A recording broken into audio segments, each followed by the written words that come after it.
Hey, this is the Flipping and Wholesaling in New York show. I am in the car today driving out to Flipping and Wholesaling in New York show where I teach you how to start a flipping or wholesaling business in New York. Or if you have a business, help you grow your business. So I am on my way out to Mastic Beach. I have a rehab property there that was supposed to be done a long time ago that is not done. Can you see me? I can't even see. The shadows are terrible. Whatever, you'll hear me. So I hate driving out here. It's very far, but I really would love to focus only on Nassau County, but I don't get enough deal flow to only be in Nassau County, so I do Suffolk also. Okay, so the topic today, first housekeeping. Let's do housekeeping. I usually do housekeeping at the end. If you like these videos, please click like. If you want more information about how I can help you, you can go to www.howtoflipnewyork.com, and there's a basic ways that I can help you. If you're watching on Facebook, it's above. If you're watching on YouTube, it's below. And please subscribe. If you're watching on YouTube, comment. All comments get answered. If you have any requests for videos that you'd like me to do, I'll be happy to do them.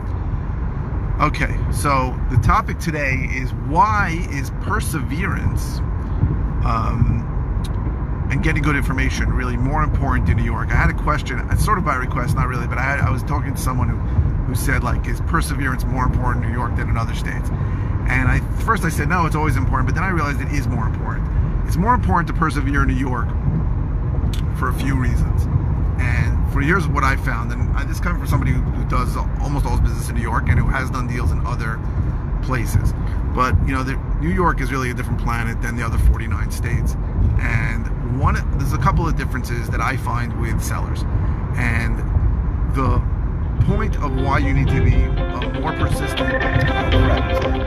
The point of why I apologize. Sorry. The point of why you need to be more persistent in New York, and why you have to kiss a lot more frogs to get to the prince in New York, is really part of a mentality issue in New York. What I find in New York is there are much fewer people who have that mentality of selling their house fast, right? And I see the same mistakes with new people all the time, where they advertise themselves, or when they speak to a seller, they say, I buy cash, I'll close in 2 days. Just foolish thinking. But now are you going to find people once in a while who need that and who want that? Of course. But in New York, you got to understand, 99.9% of the people who are selling to you went through the home buying process. And when they go through the home buying process, they know it took a long time. Now, the process in New York takes a long time, partially because attorneys are involved, right? And when I tell people that on a wholesale deal there's 4 attorneys involved, there's a seller's attorney, there's my attorney, there's a buyer's attorney, and if the buyer's getting a hard money loan, there's a lender's attorney. That is part of the process. So the thinking in New York, I find, even for people who have a real motivation and need to sell and cannot, for whatever reason, sell through standard means of listing their property for sale with an agent, the mentality is, listen, this is basically an illiquid asset, my house, and this house or this property. That doesn't have to necessarily be where they live in, and it's going to take a while, right? In other states, the process is much quicker, right? There's no attorneys. It's done through a title company. It can be a very quick process. And the thinking is, hey, if I'm in trouble, I can dump this thing quickly. But in New York, even though they probably can sell it, almost as quick in New York, or to somebody like me or any investor, the thinking is this is going to take a while.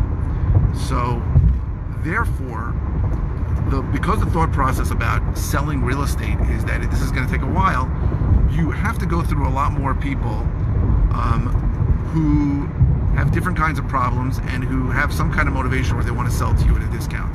I'm not saying that in other states, you're going to find a deal in 2 seconds, and in New York it's going to take forever.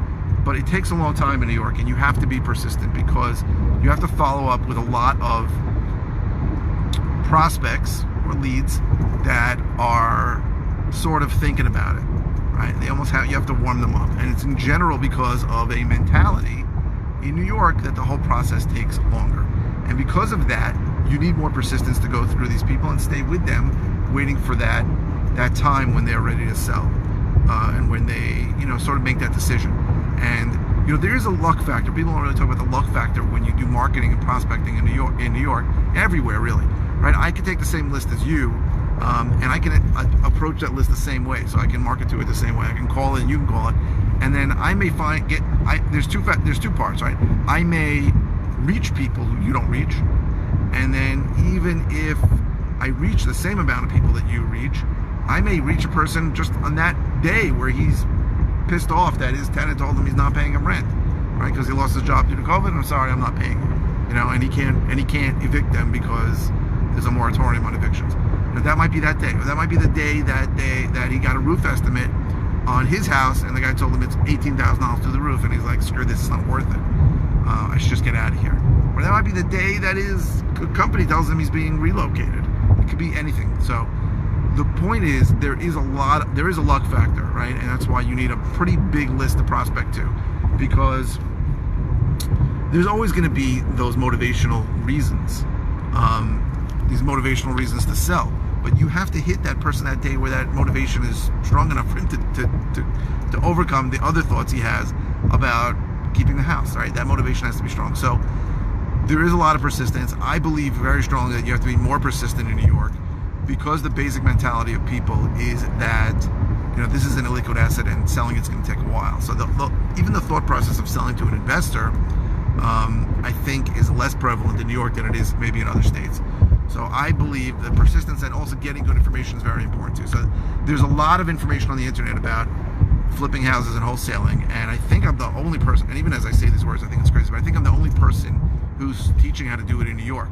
And New York is really, really different than other states. So I mean, just an example, right? Once a seller says yes in New York, if you don't plant the seeds, and if you want to wholesale the property, you really have to plant 3 seeds. The size of the deposit, the EMD, the earnest money deposit, you got to plant the seed that this contract needs to be assignable, because standard contracts in New York, clause 26 says it's not assignable. And you also have to plant the seed that you want to show the property. If you don't plant those 3 seeds before the seller speaks to his attorney, you really run the risk that you're not going to be able to wholesale this property, or not wholesale it for as much as you can. And I've gotten screwed before I really realized what had to be said to the seller. I got screwed on a bunch of deals, either where I couldn't show it and I couldn't max out on my assignment fee, or where the assignment became, I lost the deal over the assignment clause because I did not plant the seed before the seller spoke to his attorney, and his attorney was a moron, and the attorney told him not to sell it to me. He sold it to somebody else who already, and it's property I followed, he already made money on the deal. So you have to plant those seeds, and they have to be done in a way where the seller perceives it as a benefit for them. And there's a way to do that. I teach that in my course, but it's very important that you speak to the seller about these things beforehand. So again, I really think persistence is more important in New York than it is in other states, just because of the general mentality of most sellers. And I think it's very important that you get your information from somebody who's doing this in New York. And there really are not a lot of people doing it systematically in New York. And unfortunately, I've spoken to a few people recently who paid, good money to coaches who had no idea how to do a deal in New York. One guy was even in New York, but he only operates in New Jersey, and he just really didn't understand the differences in New York. So it's just something to think about. You should be getting your information from somebody who knows what they're doing, and you should understand that you need to be persistent. It's going to take a long time.